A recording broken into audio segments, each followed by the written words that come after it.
Hello, Dr. Barardo. You are the head of research and development at NOVOS. So welcome to Modern Healthspan, and thank you so much for joining us today. Thank you, Richard. It's great for you to come. Thanks. So, Dr. Barardo, can you give you a brief introduction to yourself and where you worked before and what led you to joining NOVOS?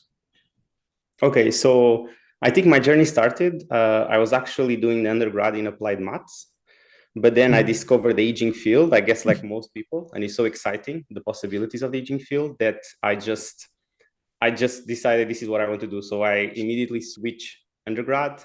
Then I did my master's with the Professor João Pedro de Magalhães. I don't know if you had that as a guest, because I know you have so many of my colleagues as guests. He's from the University of Liverpool. Right. Yeah, I know of him. We have not spoken to him. No. He would be a good guy. He would be a good person to speak to. Yeah, he's a fantastic guy. So there I have, like, from my master's, I started already doing proper research on aging, and I developed, I think, two things. One was Drugage.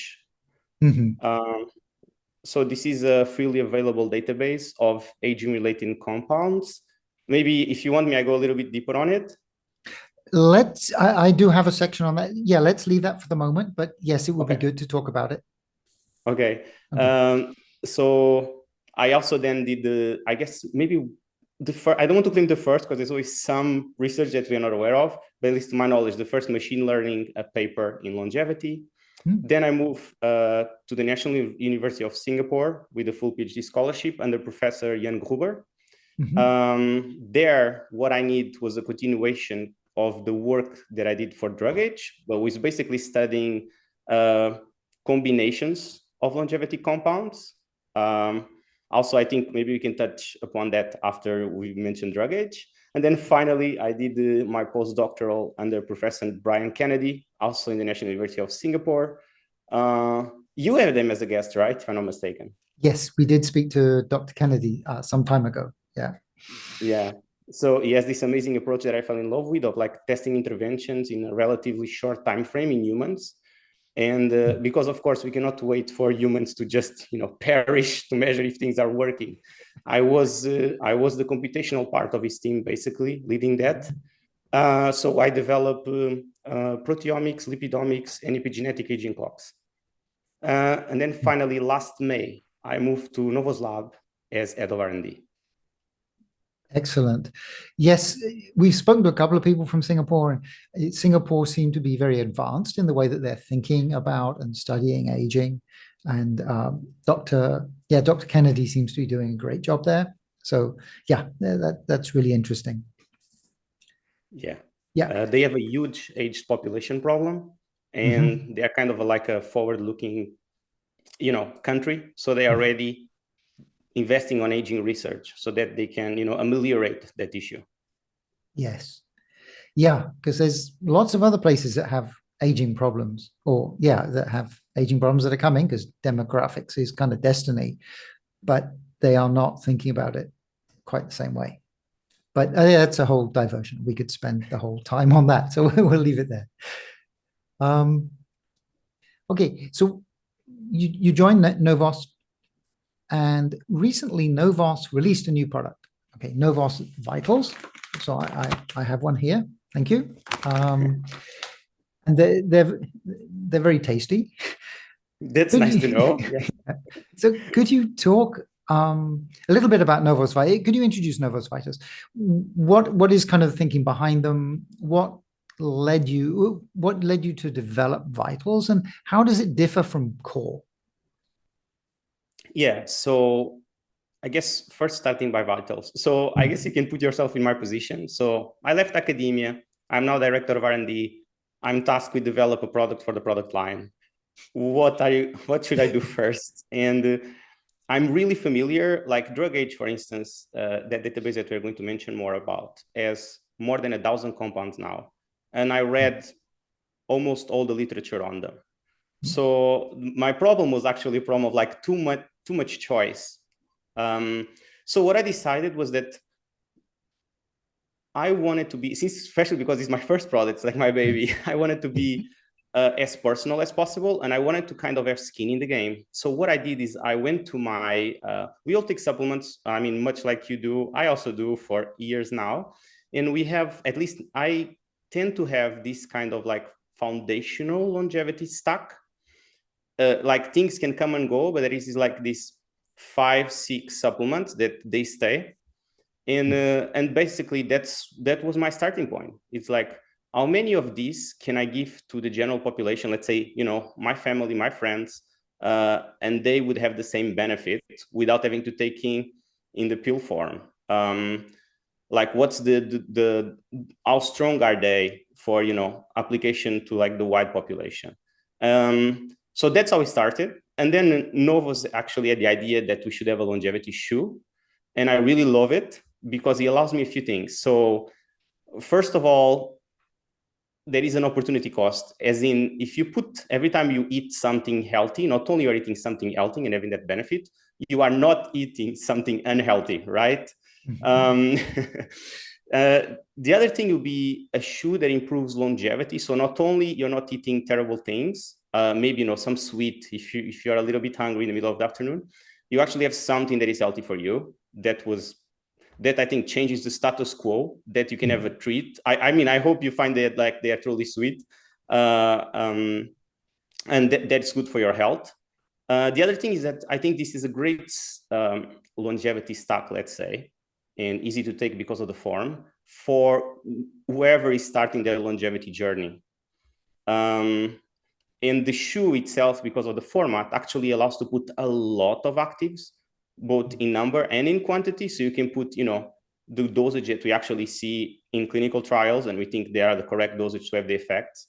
And I also, honestly, I think that right now Novos is the pioneer, but I really think we're going to have a lot of competition in that all the companies that are selling, you know, supplements, longevity supplements, they are going to create their own longevity chew, because I think that's the superior way of just introducing people, and I hope even changing their behavior in a certain way.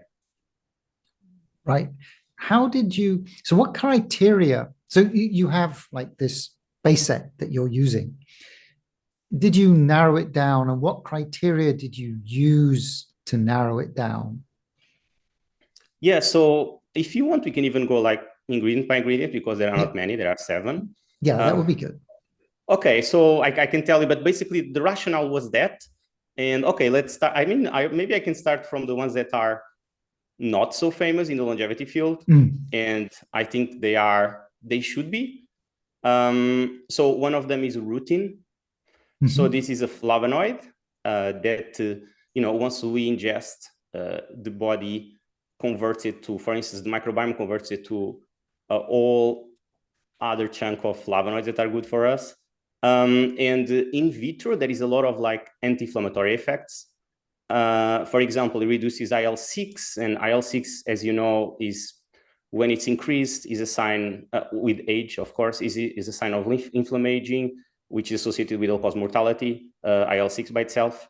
And there is even, I think that one of the reasons, there are many, but one of the reasons that a lot of foods that are very rich in Rutin, they might have this effect in human clinical trials of being inflammatory, because it's the Rutin is actually the active compound. But I guess, so this is just in vitro evidence, but I can move to human evidence. So I can tell you that there is, for instance, a randomized placebo-controlled double-blind study in which 8 weeks of Rutin ingestion reduces visceral fat, which, you know, is the bad fat that you want to reduce. In terms of longevity itself, is actually very, very interesting. So it extends lifespan, excuse me, it extends lifespan in male and female flies. And the theory there is that it's through hormesis. I don't know if you're familiar with that concept. Yeah. Okay. And, but okay, no one cares really for fly research. So, but I can also tell you is that it actually extends lifespan in male mice by almost 10%. This needs to be reproduced, but it's very, very exciting for, you know, just a natural flavonoid that we know has beneficial effects, also really extending lifespan. And moreover, in this same study in mice, it actually increases health span. So they have delayed cataracts, kyphosis, baldness. They walked about 20% faster and 20% longer. They showed improved long-term memory, cognitive function. They had less body fat and more lean mass. And this is especially relevant because the mice are in cage, so they are not working out. So it's very interesting. And in terms of organ health, the scientists could see that the liver had less senescent tissue, the heart had less fibrosis, and the kidney had less, it was less ardent. So this was the reason, the main rationale why I included Rutin. And what you would see, me describing the ingredients, is that there is a theme here, is that they affect organs by the organ level. And I guess that's how they differ from Core. That Core is based on the paradigm of the hallmarks of aging, which it tends to be really molecular at the cellular level. And this is more holistic, like broad picture, typical things that we can really notice, like visceral fat, inflammation measured by canonical biomarkers of inflammation. So this is the theme of the NOVOS Vital. Okay, so one thing, see, actually, no, going back to hormesis. So I said, so I think I understand the concept of hormesis, but for Rutin, so are we saying that this creates a small stress that the body then kind of recovers from? Would that be correct? Yeah, so again, the mechanism might differ between flies and mammals like mice. But they probably will at a certain level. But at least in flies, yes, it's hormetic. So what happens is that if you have just the right level of stress, and this is actually happens with most of flavonoids, if you really, you go from like a beneficial intake to then an intake that is actually, or is not doing anything, or maybe counterproductive, like quercetin, for example, if you take very high dosages. So what happens with the Rutin is that indeed the stress is just enough that your body kind of gets the signal, okay, let's invest energy and resources in the antioxidant pathways and stress response pathways mainly, and that tends to have benefit with lifespan, especially in smaller organisms. That tends to be enough. Yeah. Okay. So yeah, some of the other ingredients, yeah, I was not so familiar with as well, like Trehelose. Yeah, so Trehelose. So the idea is that this is supposed to be a shoe, and as I told you, it's supposed to be a treat. So we want something sweet on it. The question is there any sugar that it is sweet but good for longevity? And so I checked, and Trehelose does extend lifespan in C. elegans, so the worms model organisms. In terms of human clinical, in terms of like the mechanism for what it does, it seems to be by increasing autophagy quite robustly. So there is plenty data on brain health. So that's the organ that Trehelose is the most relevant to, because usually autophagy is a big pathway for brain health longevity, because as you know, neurodegenerative disease, they tend to lead to accumulation of certain type of proteins. By increasing autophagy, the body naturally removes this accumulation, or at least ameliorates it. So there is now actually a call to move all these very solid preclinical data to clinical trials. So that's the rationale behind Trehelose. Interesting. And yeah, there was a couple of other. So one of them is, so nattokinase. Is it nattokinase or nattokinase? I believe it should be kinase. Yeah, I think it's kinase, so nattokinase. But I'm not a natural English speaker, so. But the thing is, I think it's like a Japanese word. So natto is a Japanese word, right? Correct. So it is an enzyme. Right. It's not a compound by itself, like the typical compound that you have that then needs enzymes to act upon, for the reaction. It's actually the enzyme itself. It is the enzyme. Okay. But the source I looked at must have been incorrect. Okay. Anyway, nattokinase. Why did you include that? Okay, so this is very interesting. So we have this. There is this very known bacteria called Bacillus subtilis. This is found in almost all humans. Is a beneficial bacteria in the human gut, and it produces nattokinase. And of course, as you pointed out, natto or natto, I don't actually know what to say, is the main nattokinase is the main functional ingredient of natto, the fermented food, which for me is a very strong food. People tend to love it or hate it. I am on the side that I really cannot ingest it.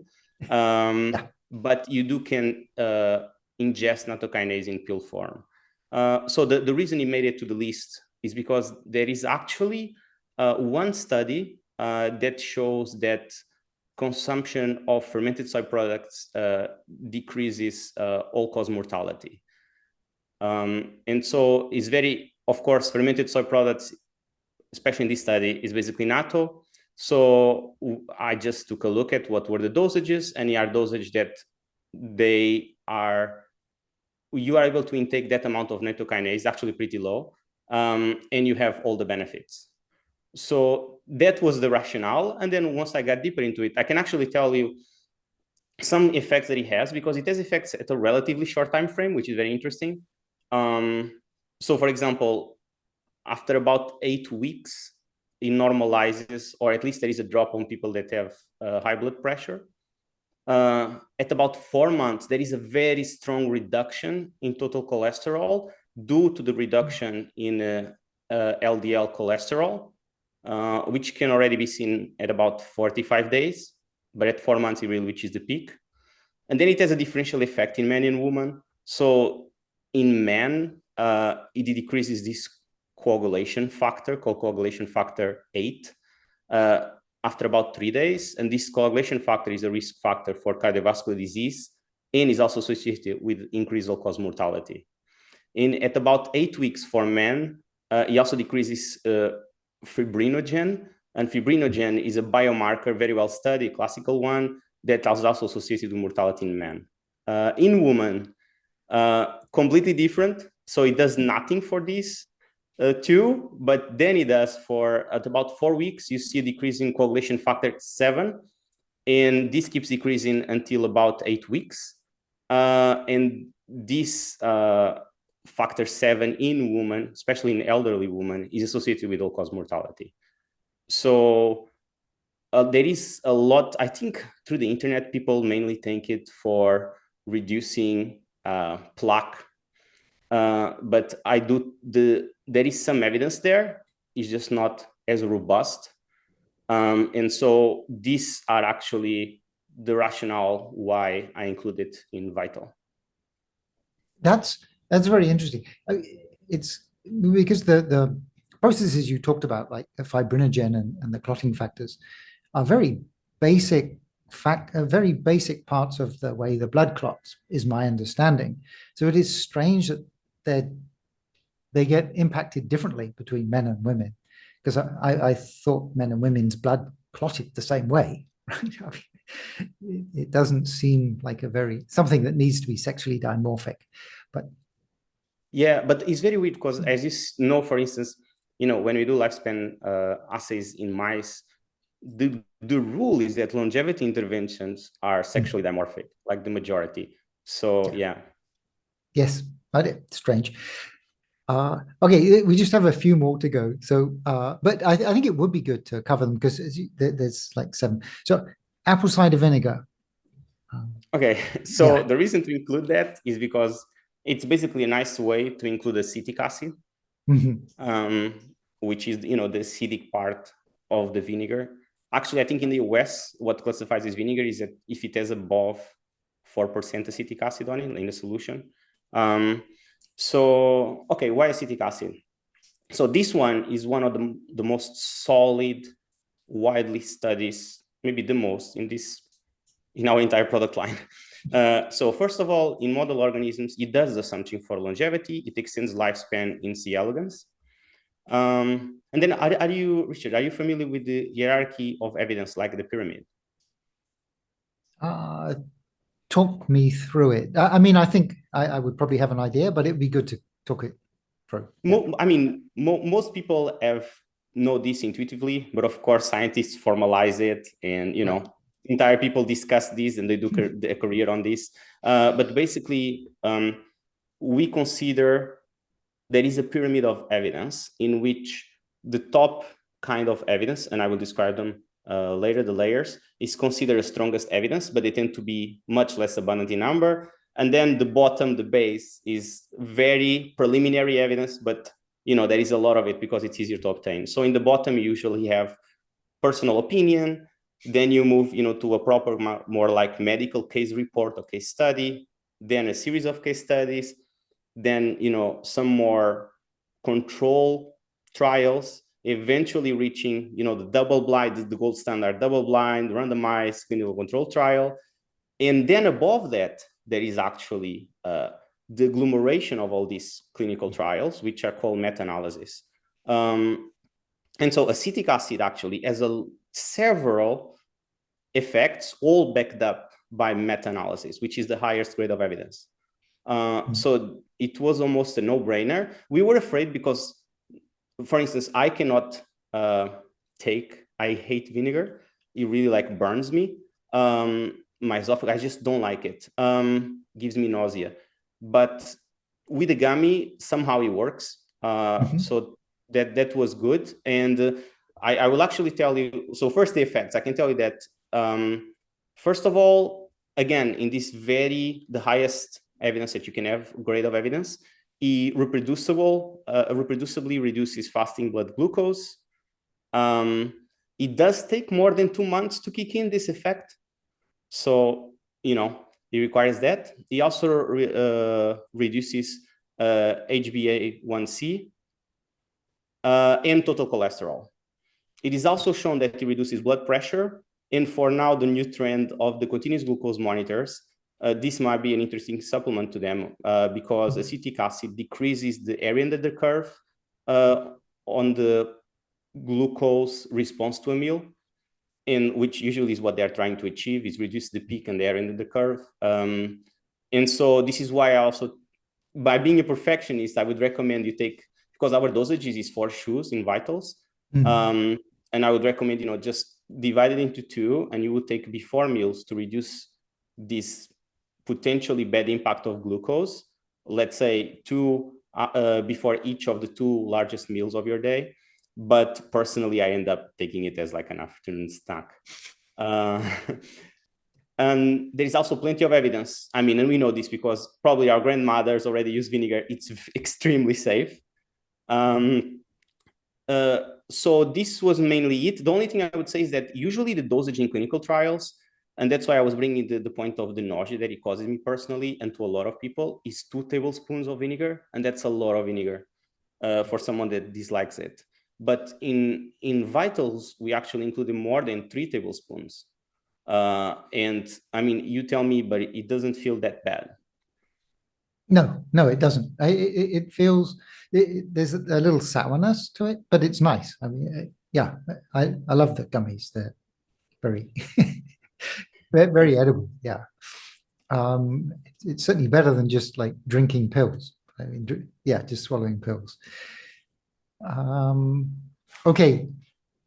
So lutein and zeaxanthin, do you want to do them together or separately? Yeah, I think they kind of belong together. They share most of the clinical trials applies them together. And you are quite aware that, they are not new nutrients. But so this is very interesting to me, actually, because so first of all, to explain what they are carotenoid pigments. Usually they are responsible for, yellow, orange colors in foods. So for instance, carrots, almonds, bell peppers, corn, cantaloupe, they have them.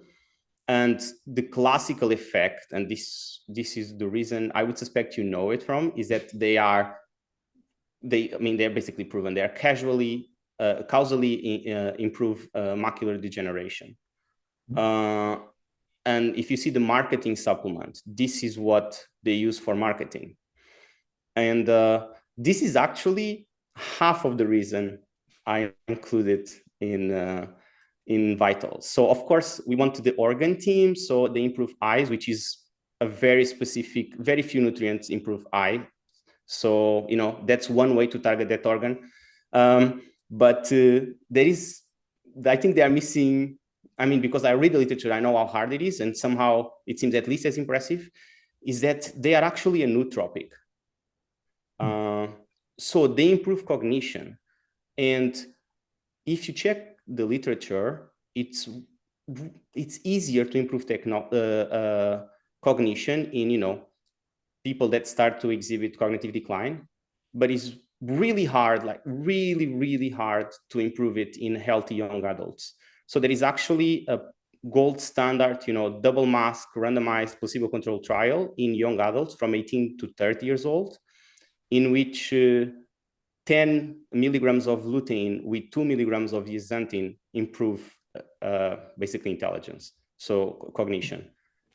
And at first, there is also another study that shows the levels of these compounds are correlated, linearly correlated with intelligence. So it seems to suggest, the more you have, the better. But like everything in biology, there is a limit. And so we basically, above the dosage that we have in Vitals, which is about half of what they sell in the normal, there are even other products like the gummies with just these compounds. Again, for macular degeneration, it already reaches the maximum that you can have from cognitive benefits. One caveat for full transparency, that it takes 1 year to see the effects on cognition. So as in, the clinical trial lasted 12 months and they did the measurements at 12 months. So, and it's not surprising because brain is a very slow moving tissue. So it takes really long time to change. And you might ask me, okay, this is young people. What about, older folks? What happens? And there is also, again, 12 months clinical trial they used MRI at the same dosage. And basically they showed that it affects positively the gray matter volumes, so the size of your brain. And it seems to impact learning and also resting state connectivity, which is how well connected your brain is, which goes down with age. And as a bonus effect, in older people, it also increases HDL cholesterol. Okay, no, that sounds. I certainly didn't know that second part. Yeah, I've just heard about it with relation to eyes. Okay, and then the last one is Inulin. So we all know about fiber. It's good for you. There is plenty of epidemiological evidence that shows that, it's actually part of the government nutrition recommendations, a high fiber diet. So we know that in the modern society now, we consume much less fiber than we used to, and we should increase it. And from our paradigm of vitals, which is targeting specific organs, inulin, we use it to target the gut microbiome, because in itself, even though in the end is not human, it is a human organ. So there is the gut-brain axis, there is the gut muscle axis. There are about 9 gut axes that communicate with other organs. And as you might know, also in the updated hallmarks of aging, they now include the microbiome as a hallmark of aging. And so the question is, okay, so it could be any fiber, right? It doesn't have to be inulin. So why inulin? And the reason is because it's the fiber that modulates the microbiome, so increases beneficial species and decreases nefarious species modulated with the largest strength. So when the few times it is compared with other type of fibers like cellulose, it has a much larger effect. And it is also known that downstream, because I don't want to say that this is the mechanism, but downstream, we do see a reduction in C-reactive protein, IL-6, so anti-inflammatory effects. And so this was the reason why inulin was included. Interesting. Okay, so you said the gummy, so the dose is 4 gummies, and you suggest that you take 2 between each, before the biggest meals, basically, or whenever you have a carb load. I guess. Exactly. That's even more specific. Exactly. Yeah. Okay. So is the dosing in the gummies such that you wouldn't need to take these supplements externally as well? I mean, it would replace that. Yeah, so that's the thing. Because of the format, that I can pack so much actives in the gummy format, in the shoe format, that's indeed the case. So I wouldn't take anything else. So if you take Rutin in Vitals, you don't take more Rutin, because we standardize everything to already have the largest benefit that we have without, you eating. So some compounds, the more the better, but there is a limit of what is used in clinical trials that we know is safe, very long term. And basically that's how we model the dosage in the shoes. So Vitals should suffice. Everything you see in Vitals, you don't need to take as a supplement. Interesting. Would that also go even for fiber? I mean, okay, so that's a good question. Yeah. So I can tell you that the fiber literature, when they do this higher grade evidence, they collapse all the fibers as being the same. And because they just need more studies to get, to see a pattern, you want to increase the number of studies as much as possible. But by doing this, you are treating all fibers as equal, which it's mechanistically, it's nonsense, honestly, because they have very different effects. They are processed by different bacteria. The gut microbiome responds differently. Our gut lining responds differently. So, but if I take the fiber, the recommendation is that no, you should definitely ingest more fiber than the 4 grams that we have. But those 4 grams probably give you as much inulin as you need to, you could argue that maybe you could reach 5, so you could take 1 more shoe. But that will give you all the benefits you need from inulin, and then you should just, vary your fiber intake. Okay. Thank you. Yeah, so I use psyllium husk, so I think that's probably okay. I love it. Yeah, I also use it. I love it in the yogurt. The problem with the psyllium is twofold. Actually, there is case studies of people choking on it. I don't know if sometimes you feel it, that it really sucks all the humidity and it gets stuck in the throat. And secondly, is that the dosage in psyllium are really high. So if you want to see the effects that they use, is from 15 grams onwards. And, obviously I cannot include that in the shoe format, because otherwise the shoe is just psyllium. Yeah. Yes. So you did talk about taking 5. Is there any upper limit to the number of chews you should or could take? So I would say that, so of course it's proportional to body size. So, if you are a petite female, maybe you want to do just 3. If you are, a big fella, maybe you want to go as high as 6, 7. There is no toxicity. The only thing I would say, I don't think there is any reason for anyone to take more than, let's say, 9, just because, there isn't. You're probably just, now you're getting out of range and it's safe, but we have no idea what happens at those very high ranges. And I would say that the one small caveat is that when I told you that acetic acid decreases the glucose, he actually does it like really strongly, which is great. But it also means if you take a lot of it, and if you are hypoglycemic, you might have hypoglycemic episode. So I would strongly suggest 4 shoes to almost everyone, unless again you're a very, very petite female, or usually like a very, very big man. Yeah. Got it. So is there anything we didn't cover on NOVOS Vitals, do you think? I think that's it. We have all the ingredients. We kind of have the rationale, and I hope you understand with complete transparency why each of them was included. And yeah, no, that's good. Cool. Okay, so we did talk to Chris Mirabal, but that was about 2 years ago. And so he introduced NOVOS Core. But it would be great if you could talk about NOVOS Core. It kind of reintroduce it. I mean, there's a lot of our audience who have probably not watched Chris's talk. It was 2 years ago. So if you could talk through NOVOS Core and perhaps highlight some of the ingredients that you think are most important?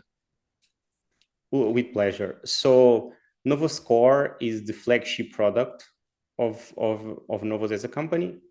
And so the idea was, this was before I was directly involved, but the idea was, if you go ask all the world experts, before that, even to some that now they are supporting, you know, competitive companies, but they actually, at that time, they were consulted for this, what would be their recommendation of a longevity stock for the general population? And the idea is that take all these expert opinions, find a consensus, critically analyze the evidence for each of those nutrients and the dosages, and create a longevity stock. And the paradigm that Chris used was through the hallmarks of aging. So back then there was a relatively new paradigm. And I think also NOVOS was a pioneer on that now a lot of people, it's just a marketing thing. Everyone said they target the hallmarks of aging. So NOVOS actually built Core to do exactly that. And so the idea is that by combining different nutrients, you can target all the different hallmarks of aging, because aging is such a multifactorial process, and therefore hopefully have a larger effect. I can also tell you that since then, well, very soon, I cannot reveal yet, but very soon we are going to have a big announcement related with Core, and so I'm very excited for it. But yeah. Okay, so that was actually a kind of follow-on question. We can to, like, in terms of Core, how often? So obviously, I understand you can't make the announcement. You can't say what's coming. But how do you think about, like, checking? Are you constantly reviewing the contents of Core? Do you look at the latest information? And how does that process work in terms of making sure that Core keeps up with the latest science? Yeah, so there are two perspectives on this. So the first one is there something that is not in Core? And the other thing is there is something that is in Core, and, you know, maybe the evidence changed because knowledge is ever increasing, so maybe you want to pull out. So in terms of there is something that is not in Core, I can give you an example. Every single nutrient in Vital is not in Core. And I think of course, that's why I created the product. They have enough evidence that they should be complementary to Core. In terms of things that are in Core and they might need to be pulled out, we actually took for a company that's very tough, because, you know, if a supplement is selling, it's very hard to tell usual business people that, you know, oh, this thing sells, but now there is not that thing. You might need to spend money changing, adjusting the taste, adjusting the dosage, and they are not very happy with it. It's like something is working, you know, do not change, especially regarding money. But actually, Chris takes the approach that he would change the formula. And so we're always up to date. And we had, I think, a very minor change in terms of the sweetener used. This was a while ago, and it was before I joined. But that's basically, and it was more related with some flavor issues, and we just want to make it appealing to as many people as possible, plus some side effects, I think, gastrointestinal. I'm not really sure, but my point being, for now, I keep an eye on the literature. And so far, again, related with the announcement that I cannot do, the evidence, quite the opposite, is strengthened regarding this particular combination of longevity nutrients. Would there be like three of the ingredients that you would want to kind of highlight as being the most important, or is that possible, actually? That is the thing. So it does work. So there are some ingredients, they have, by themselves, they have effect in longevity quite significantly. Some of others have quite significant effect on health, but not in longevity per se. But once combined, we have a few case studies already in the NOVOS website. That's where the magic is. And again, the big announcement that I cannot do. Okay. Okay, and so then your other product, so you have a NOVOS Boost, right? Which is like an NMN based product. Is that correct? So can you talk a little bit about what is in NOVOS Boost? Is it just NMN? Does it have any methyl donors or anything? No, so it's just NMN. The only difference, I don't know if you ever seen it in real life, but when I joined the company and I tried it, I was really surprised because it's this very, very small cap, really small. And I have taken NMN before, and I was like, I've taken relatively big cups.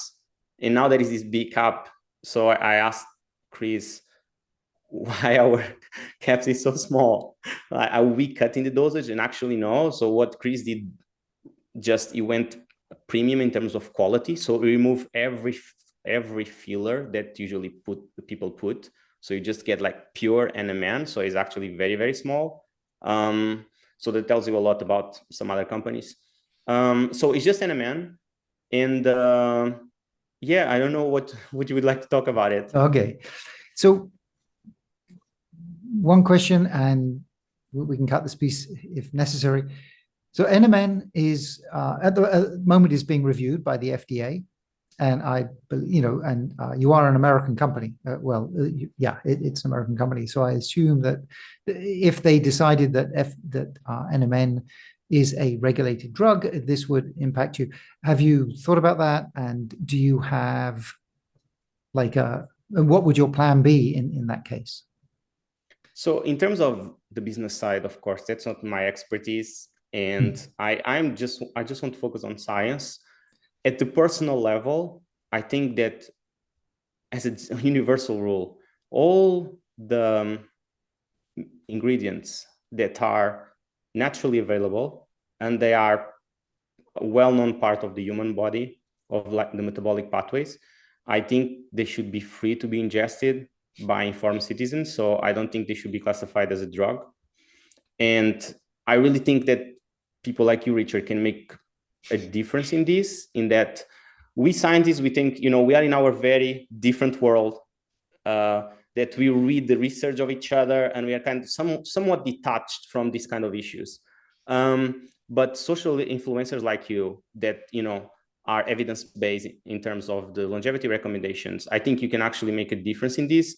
I don't want to enter into like some kind of polemics, but it is the story there. I actually think it would be a good small piece of investigative journalism, that there are people pushing NMN benefits as a supplement, while at the same time going through FDA to ban it as a supplement so that they increase the demand for it as a drug. Yeah. Okay. Yeah, let's not go there. I'm not sure. Yeah. I mean, I don't want to throw it in your shoulders, but I do think there is some potential there for public facing personalities such as yourself. Okay, thank you. And we have talked about it. I know that there was a petition to the FDA, but the FDA has so far ignored it. So I am not sure what further actions people can take. But okay. So NOVOS. So there's the Rejuvenation Olympics as set up by Brian Johnson, right? Where they're using the Dunedin pace clock to determine like the top 10. And if you look at the absolute number rather than the relative one, 3 of the top 10 put their clinic as NOVOS. So I just wondered, do you work with these at all? Do you have any background as to how they're doing so well and how NOVOS is helping them? Yeah, I do. Yes, I can clarify on that. Maybe I don't know if your audience is familiar with the aging clock that is being used, biological aging clock. So Chris did talk about it, but if you could talk about that, especially as clocks is one of your areas. Yeah, please do. Exactly. I literally work hands-on on it and applied to Southeast Asia populations. So so we all know that if you look, to someone, we know someone that looks much younger than they should be, and someone that looks much older than you would say they are. And even to give you a number, there are studies on this, and humans can guess the age of other humans with about 7 years of error, the standard deviation. So that's very interesting.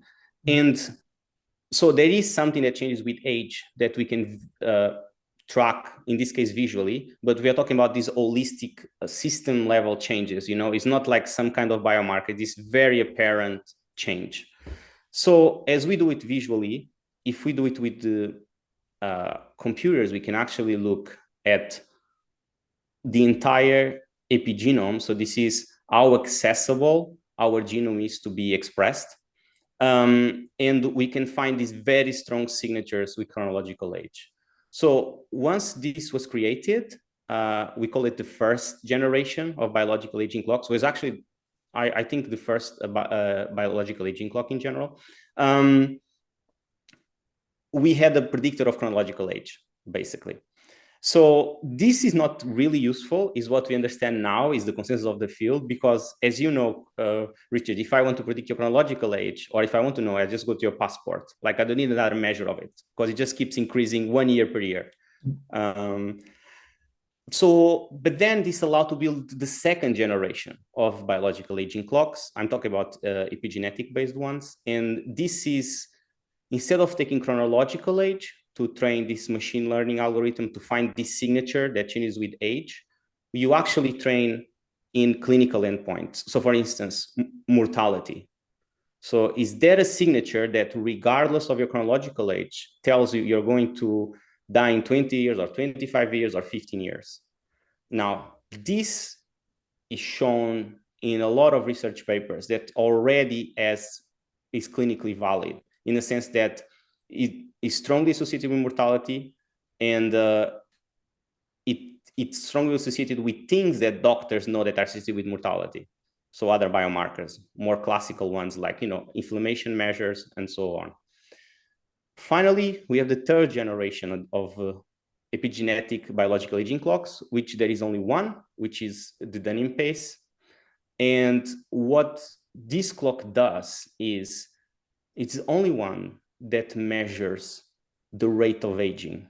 So instead of you getting a biological age by how far you are from your chronological age, or maybe what is the predicted mortality, so you can equate that with your age, because as you know, older people have higher mortality. So if my mortality, even though I'm young, is higher, I can kind of have an equation to translate it to chronological age. This one actually measures the trajectory. So how, independent of where your starting point, are you likely to improve or worsen your biological age in the future? So it's kind of like the accelerometer. Where are you going, regardless of where you start? So this is the pace of aging.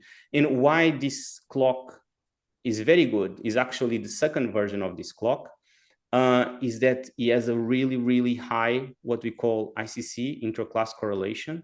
So this is obviously the application is to use a biological aging clock, is to track if interventions are effective or not. And there is a big issue with first generation and most of the second generation biological aging clocks, which is, if you take, let me translate this. If it was a scale to weight yourself in your house, imagine that you're trying to test a weight loss intervention, and you jump on the scale. It says, Richard, congratulations, you lost 1 kilo. You step out, you go again on the scale immediately afterwards and says, Richard, congratulations, you actually gained 1 kilo. So it's not, this would have a very low ICC. And this is the issue with most of the first generation clocks, while Dunning pace is almost a perfect ICC. So if I do it twice immediately, I get basically the same result. And of course, this is crucial to measure if interventions are working or not. And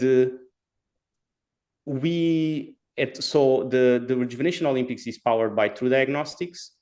And True Diagnostics is where we actually get Dunning pace from in our kit of NOVOS Age, which is other clocks.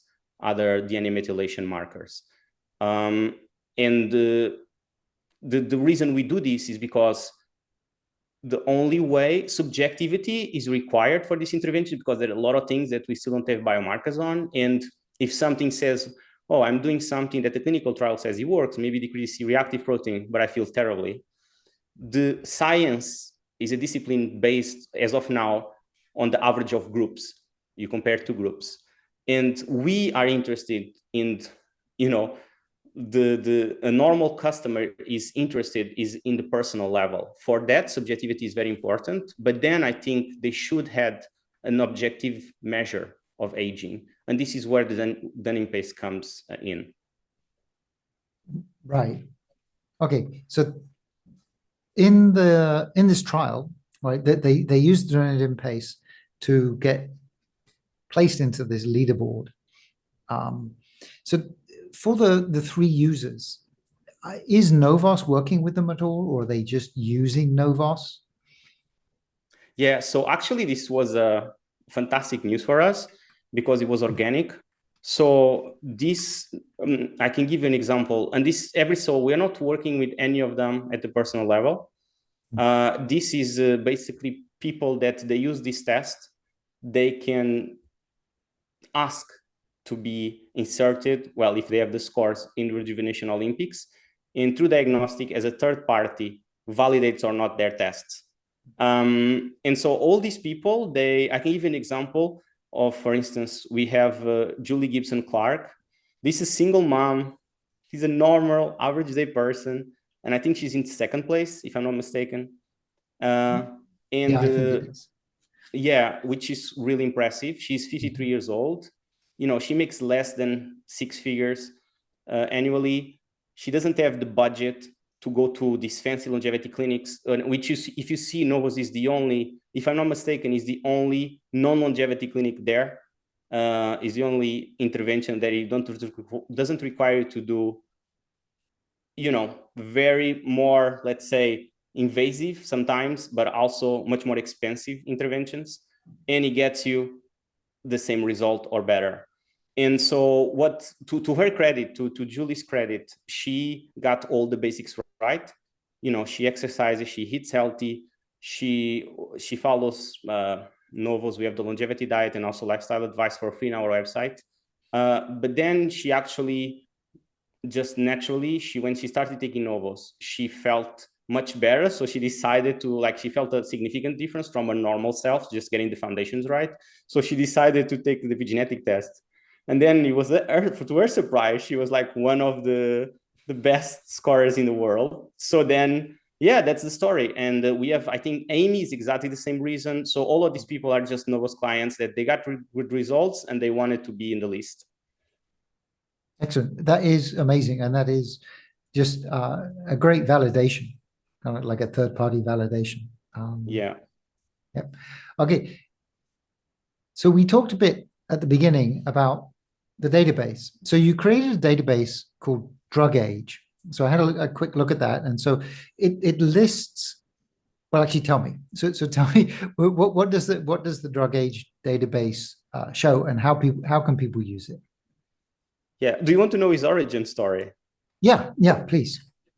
So when I was still doing my master's degree, I was in the office in the computer. And so back then, I couldn't even stand on the shoulders of giants because there was no compilation of all the research regarding things that we know extend longevity in model organisms. And so how can you study something if you don't even know what has been studied before about it? So I just start doing, as of my own free will, I start compiling a list. And one day, Professor João Pedro Magalhães passed behind me and he sees this huge spreadsheet on Excel and he's like, what is that? Like, oh, I'm trying to compile all the research. It's taking me forever, but eventually I'll get there. It's like, oh, there should be a project in your thesis. And that's the origin story. So the database compiles now has more than 100 compounds.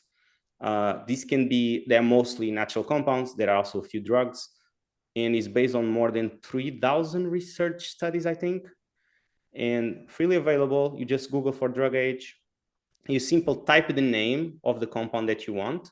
You can even check the one, for instance, I mentioned in Vital, like Trehelose, for example, and it will show you which model organism they were tested, what is the effect, does it extend lifespan or not, by how much, and the PubMed reference for that research article. So that is completely it's completely transparent. You can fully scrutinize it. Right. That is, yeah. Yeah. So I searched for the longest, and I thought it was aspirin or something. It was it wasn't rapamycin. It wasn't the one I was expecting. Yeah. So if you see the top longevity ones, the thing is that it requires some expertise to then actually critically analyze the evidence. So right now in Drugage, we're just reporting it. But then, for example, there are certain model organisms that if you take the compound while the model organism is still in development phase, so in humans would be the equivalent of, being a baby, and then from there already taking the supplement, and that affects the organism as a whole a lot. And then sometimes you have huge lifespan extensions. Sometimes there are also kind of non-canonical experimental conditions, the way the model organisms are raised or grown or cultured.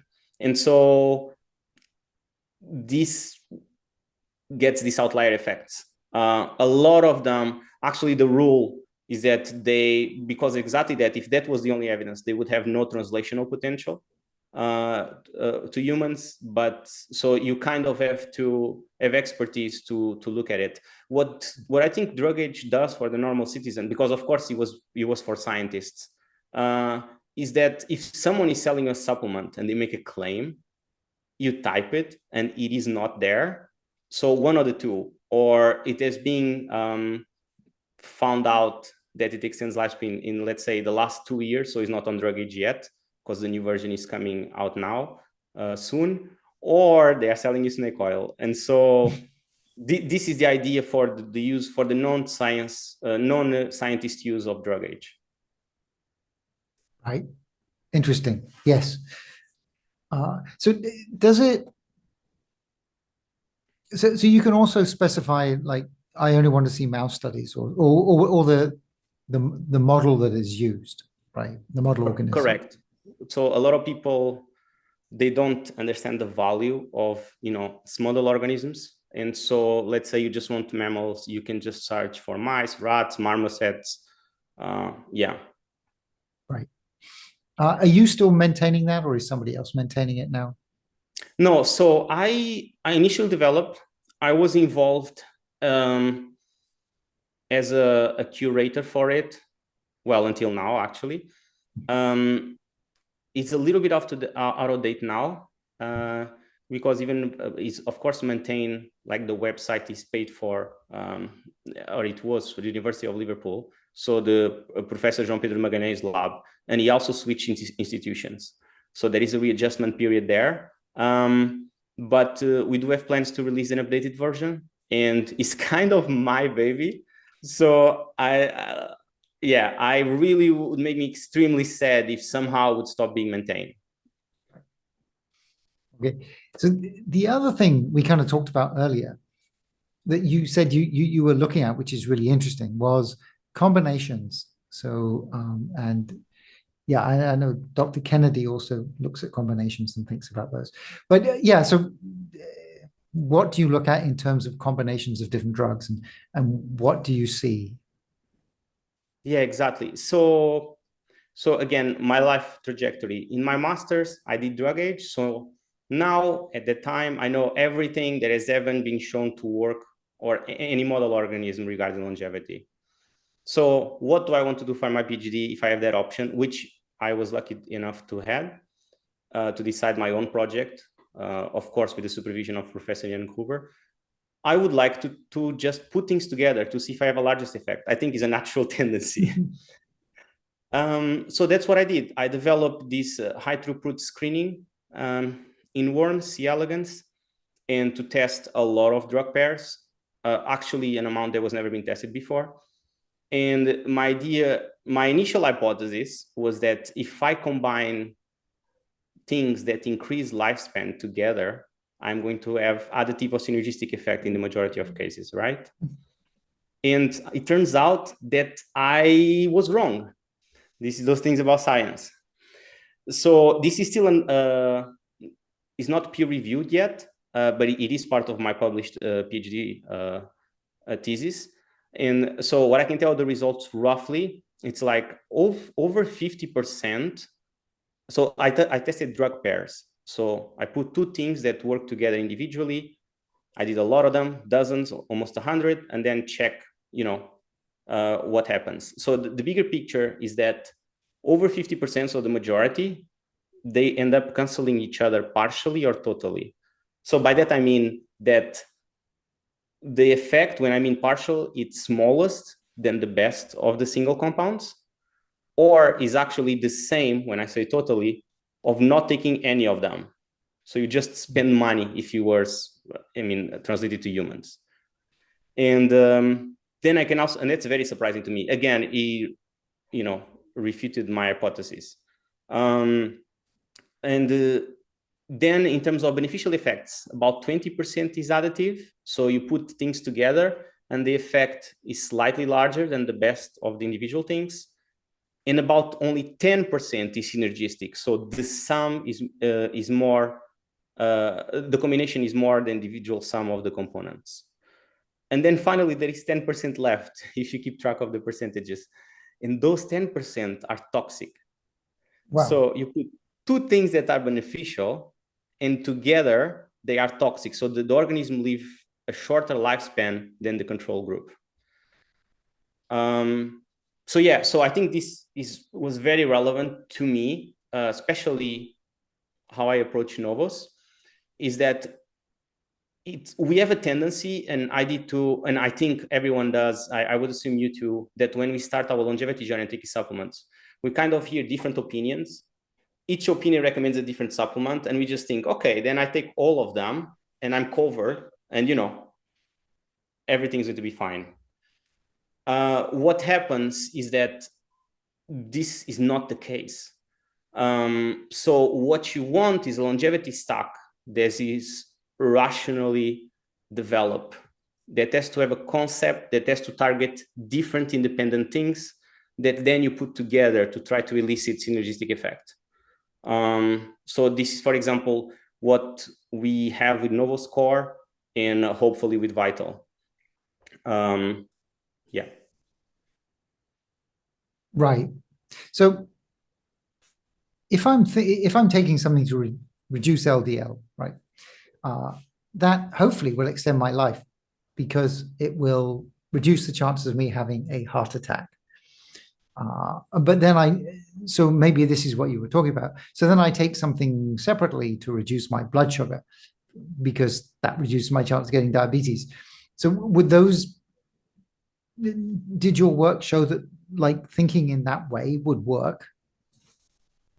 Yeah, so what you show, and this is from just going through the literature and checking, every time we see a combination that works, because again, I did a large screening completely unbiased because I just wanted to find out the truth. What are like the general rules of combining two things that are beneficial by themselves? But there is, of course, work in, someone finds a combination, they publish. Someone finds another combination, they publish. And the trend is that the ones that work are ones that they were deliberately designed. It was not like supplement X works, supplements Y work, let's put X and Y together. It was the opposite. It's like this pathway affects longevity in this very specific way. This pathway affects longevity in a very specific way. How can I target this pathway? How can I target this pathway?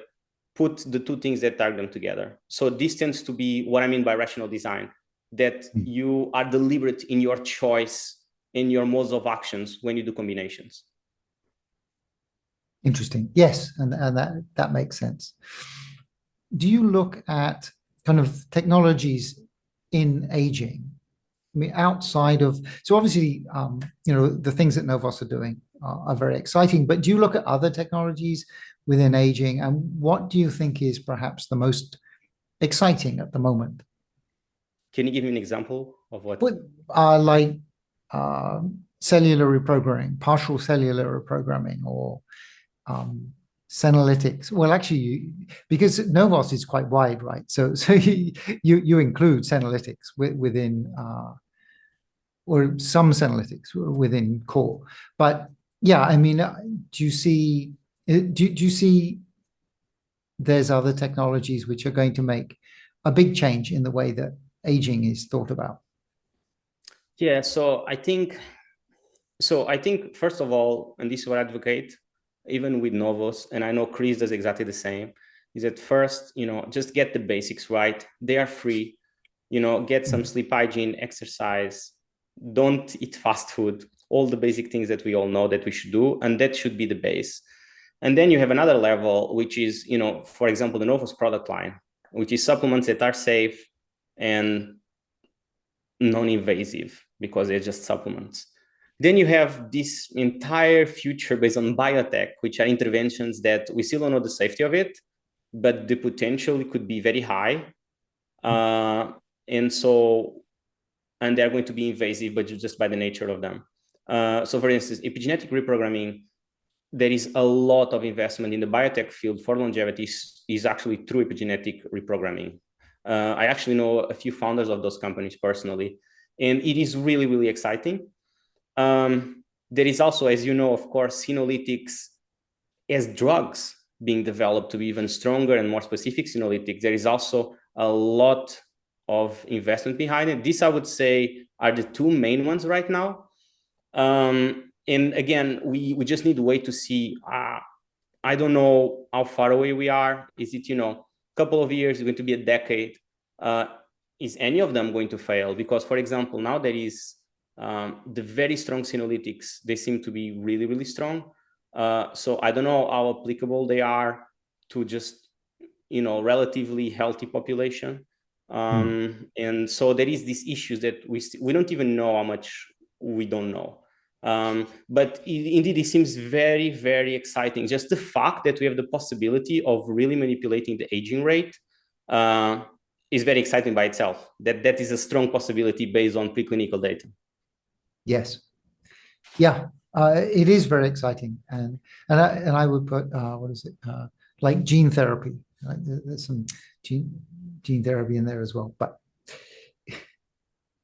yeah, no, you're right. The gene therapy is been around for a while. For aging, not so much, because aging is a relatively young field, especially in terms of biotech investment. I feel that now the epigenetic reprogramming approach replaced gene therapy in the minds of investors, just because of the concept. Because as you know, gene therapy involves gene. Now there is a few ways to deliver to elicit gene expression that are better. But back in the day, it would mean gene editing, and there are errors with that technique. You would increase mutations, put genes in the wrong place in the genome, and we don't want that. And it's also, I think, two of the biggest issues is that it's very, very hard to deliver systemically and homogeneous throughout the human body. There might be a reason for you not to do that, because certain genes are relevant to certain organs. And so there is obviously brain tissue is very different from cardiac tissue. And so maybe they should be targeted specifically. And that's very hard to do. I actually have my master's is in nanotechnology, and nanodelivery that's the goal of nanodelivery, is to find ways to target specifically a tissue in the human body. That's still a big limiting factor. So I think epigenetic reprogramming kind of delivers that promise that even though it's invasive in clinical terms, it doesn't edit the genome. So whatever it does is only ephemeral, possibly enough to have a therapeutic benefit. Therefore, it's safer. Yes, no, that makes sense. Okay, one last question. Sure. So can you share your protocol? So what do you do to, you're still relatively young, but what do you do to stay healthy and to look after your aging, your longevity?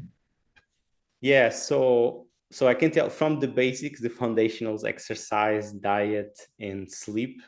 I would say I'm pretty healthy on exercise and diet. Sleep, I would say, is my limiting factor in general. It's really hard for me since I remember. In terms of my protocol of longevity supplements, you already know in very detail the foundations of it, which is vital. So that's out there now. And I love that because at one point I was doing this as kind of a part-time longevity stocks for these more wealthy CEOs. And now in the end, I'm actually democratizing that to the general audience, and that really makes me happy.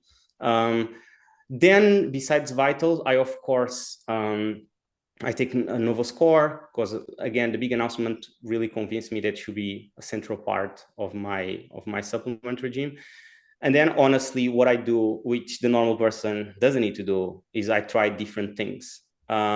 This not only my own curiosity as a scientist, but also to develop, the future product line at NOVOS. I want to have skin in the game. I want to have try it, and so this is literally my longevity regimen right now. Right. Is there anything? So apart from this announcement, is there anything you can share about the future of NOVOS? Let me see.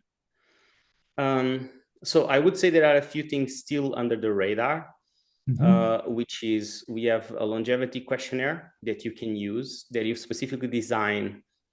Is a lifestyle questionnaire, but it touches upon everything from hair pollution to, green space. How far are you away and how much time do you spend in a green space area? Because it shows to have beneficial effects. So more this holistic perspective. And the idea is that if we give people feedback he also has all the basic ones like sleep duration, sleep quality, exercise, diet, obviously. But I was just displaying how specific to longevity it is and how holistic. And the idea is that he recommends if you just go to NOVOS and you do it, it's free. He gives you personalized recommendation of the things that maybe are your limiting factor. And he also gives you a free score comparing with tens of thousands of people that have done it. So you kind of know, okay, I'm at this point, I'm doing really great or not so much. So I think that's very interesting. Again, free. We do have, I think I'm going to be here. I mean, if you had as much pleasure as I did, quite soon, because we have so many new announcements within this, let's say, the next 6 months that, I think you will warrant it'll be great. Appearance. Yeah. No, that would be great. It'd be great to talk to you. Yes. Okay, well let's leave for the future for the next call then. That would be really good. Okay, Dr. Dr. Barardo, thank you so much for joining us today. Thank you so much, Richard. So where can everyone go? So obviously NOVOS, which is novoslabs.com. Correct. And the database. We'll put the database link into the description as well. Anywhere else that people can follow you or NOVOS? No, I mean, I think I don't want to be, social influencer or anything like that. So I have a Twitter account, but I use it for just, because I want to keep up with my colleagues in science and just random wellness lifestyle tips. But I don't have a strong online presence. I'm a typical scientist, a boring scientist, just reading papers. And so, I don't have any ambitions in that regard. Okay, excellent. Anyway, great talking to you. Thank you so much for joining us today. Thank you so much, Richard. Thank you.